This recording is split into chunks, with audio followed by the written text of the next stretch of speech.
significant. Easter is a day that is honored by nearly all contemporary Christianity.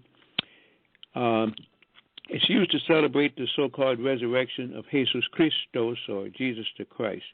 The holiday in general usually involves a church service at sunrise, a feast which is included an Easter ham, decorated eggs, stories about rabbits. And those who love truth learn to ask questions, and many questions must be asked regarding the holiday of Easter. Is it truly the day when Jesus rose from the dead? Where did all of the strange customs come from, which have nothing to do with resurrection of the Savior? What I want to do is to help answer these questions and to help those who seek truth to draw their own conclusions. The first thing that we need to understand is that professing Christians were not the only ones who celebrated a festival called Easter. Ishtar, which is pronounced Easter, was a day that commemorated the resurrection of one of their gods that they called Tammuz. Now, these are people who are not Christians. Tammuz, who was believed to be the only begotten son of the moon goddess and the sun god having red. In those ancient times, there was a man by the name of Nimrod, who was the grandson of one of his newest movie coming out, Noah. And the real name for Noah was Upanishtim. Noah was not his name. And that movie took liberty with that. People still don't understand what that movie is trying to tell people. We'll get into that too. And Noah had a son who was named Ham. Ham had a son that was named Cush, and he married a woman by the name of Semiramis. And Cush and Semiramis then bore a son and named him Nimrod. Now, after the death of his father, Nimrod married his own mother and became a very, very powerful king in history, but people still don't know the full story of Nimrod. We're going to talk about that.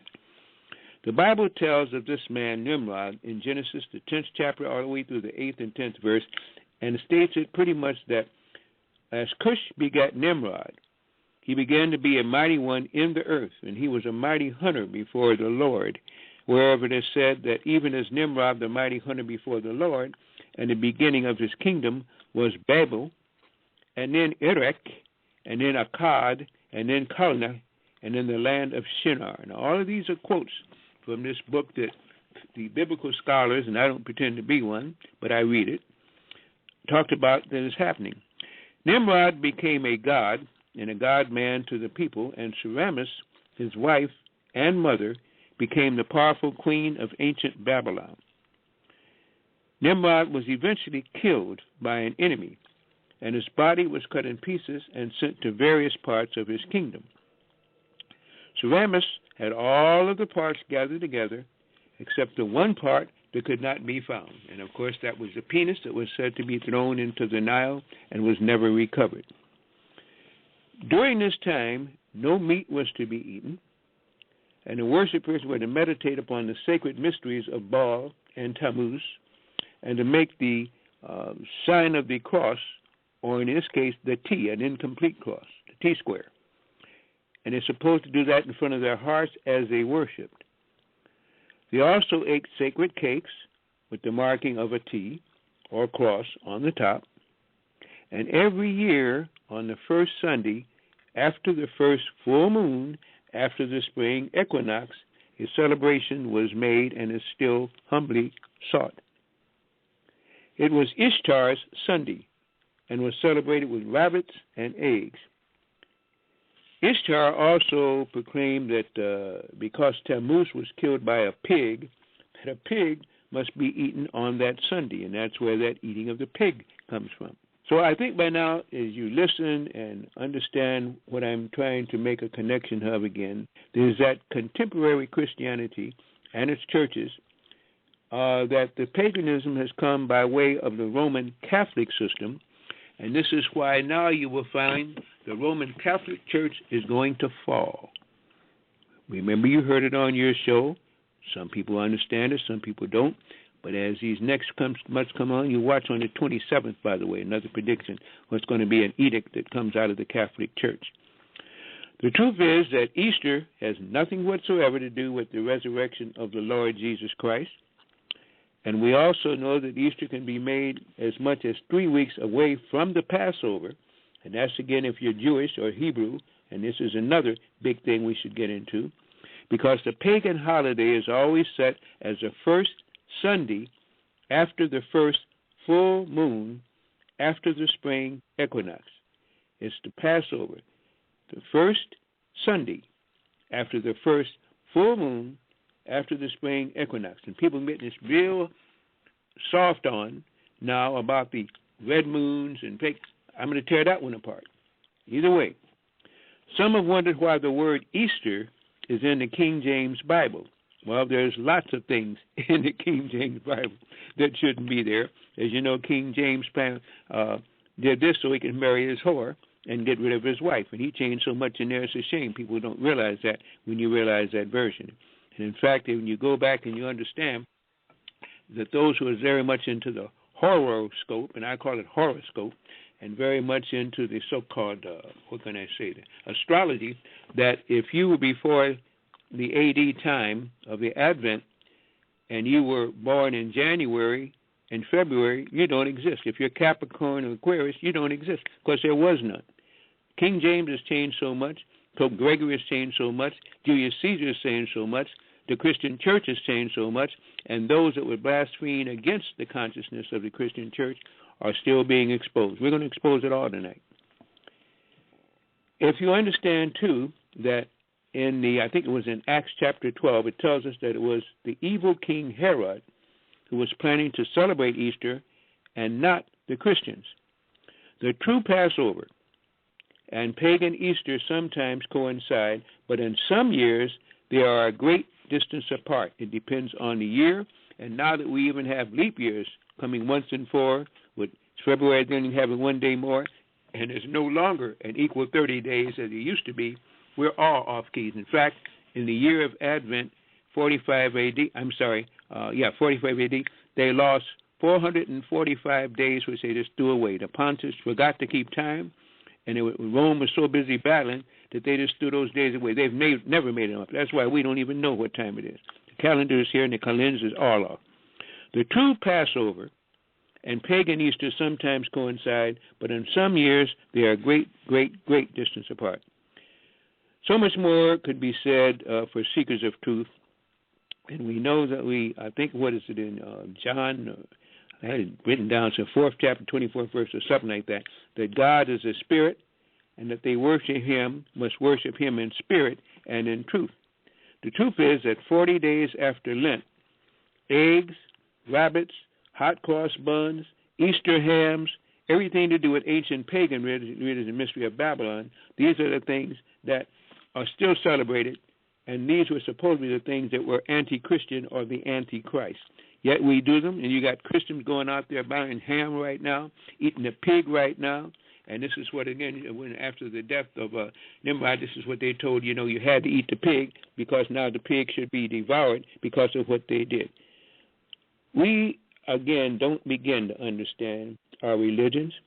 And I make the statement as an ex-minister, and you know how I left that church because I'm not a hypocrite, and it hurt like mad after studying and spending time away, giving up sex, giving up money, trying to study so I could get my cloth and get out there, to find out that they wasted my time. The only thing they gave me was ability to question anything that they teach, and I still do. Don't respect them, and understand that whatever they say do, that's probably what I should do the opposite of. We are still following pagan religion. Or there's some people who believe that Christianity is a pagan religion, so again, maybe it works out to the good for that.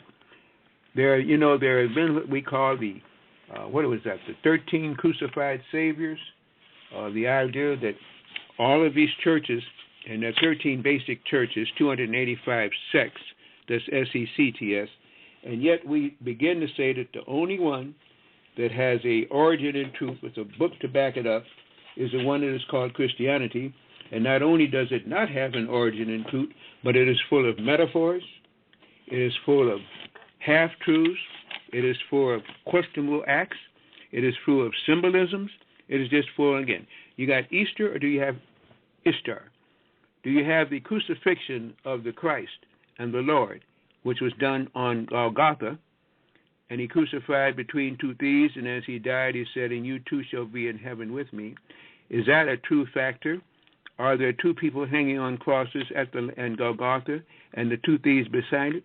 You'll find when you begin to look at that, and then when you begin to look at the word caduceus, and the fact that the medical doctors now use the caduceus, and this is the allopathic medical doctors, and don't know, again, unless they're into masonry, because most of them are definitely not Moors. They don't even understand what caduceus is. They don't understand about the moving of a stone for the freeing of the Christ child.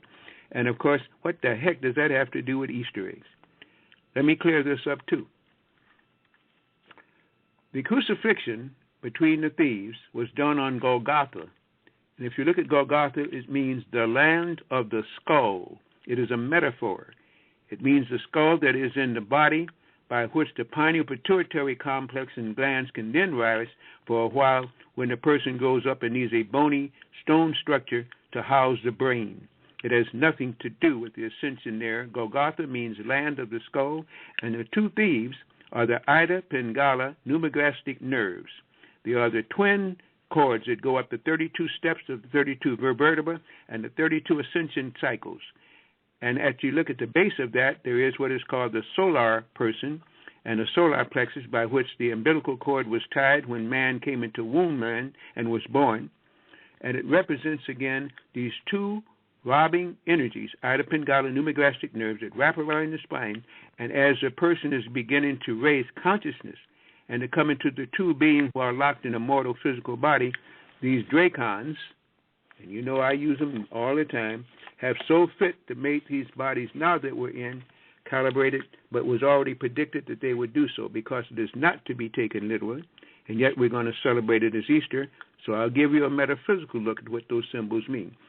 And since they wrap around the spine, there is energy at another brain that we have, the second brain we have, which is behind the navel umbilical cord by which we were born and tied to womb man.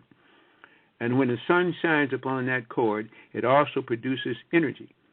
And when that energy is not spent in sex, but begins to try to be gone back to get us to a higher authority of birth, then that energy is thrown to the base of the caduceus, the base of the triangle at the spine, by which also the vagus nerve, the sciatic nerve, starts to run its journey down to the leg, so you can go up or down. But then it starts as a fluid, and that fluid begins to build up if you don't use it in sexual intercourse, and it begins to build up till it gets to the 16th vertebra. When it gets to the 16th vertebra, it changes to a gas, and that gas begins to rise up very slowly with each day that you do not conceive or do not spin your seed and eat properly, and as I now say, taking a lot of the monatomic gold, but that's my aside. And then when it gets up there into the 32nd vertebra, it runs into another block. It runs into what is called the seat of draconism. It runs into the dog brain. It runs into the reptile brain, which does four things: fight, feed, flee, or fornicate. And that's what basic soldiers do. That's what basic people who have very little consciousness, they're either fighting all the time, running all the time, feasting on something all the time, or beginning to use it in a sexual escapade. Not love, but sexual escapade. Wasting the seed to do nothing but feel better, because they already feel bad because they cannot rise above that consciousness. Let me also say then that the rolling of the stone is a breaking free of that little gristle thing part that stops you, because it's right outside the reptile brain, from ascending into your brain and your higher consciousness, which is in the skull. That's what the land of the skull meant, and he failed and crucified because he could not rise to the higher height. If you can rise to the higher height, then you get past the reptile brain, and now all that energy can be spent in doing wondrous things. If it goes to the left, and this is what they always tell you in these man-made Caucasian-type pagan schools, that you must go up there and become very analytical. You must use and analyze and analyze and so on and so forth. And you never get around to getting in crossover past the insectoid brain to the other hemisphere, where the right brain, which knows all, is all, knows your history, knows the future, and that's where we're supposed to get. And then, if we want to go back and reproduce as a risen person, the babies you bring in and everything else would be much stronger. They take all that away and have now made a metaphor into a consciousness that we still celebrate. Now, I know I just covered a lot of territory. That's just the beginning. And, of course, the Easter egg was just simply talking about eggs that could be brought forth. And the eggs then were colored based on, again, the idea that just the white egg was an offshoot, because there are two types of eggs that are laid by chickens.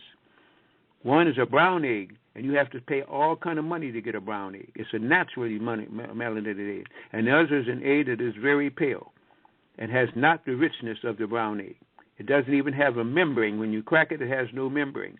It is a lesser ite, and this is why we eat of the lesser fruit of the womb, the lesser gods of consciousness, and this is why, stupidly, we fall down to the kind of hierarchy that we have now, way below the grade we should. We eat wrong, we think wrong, we drink wrong, we breathe wrong, and we do wrong, and then we look for righteousness. Righteousness is not in that. It has fallen from consciousness.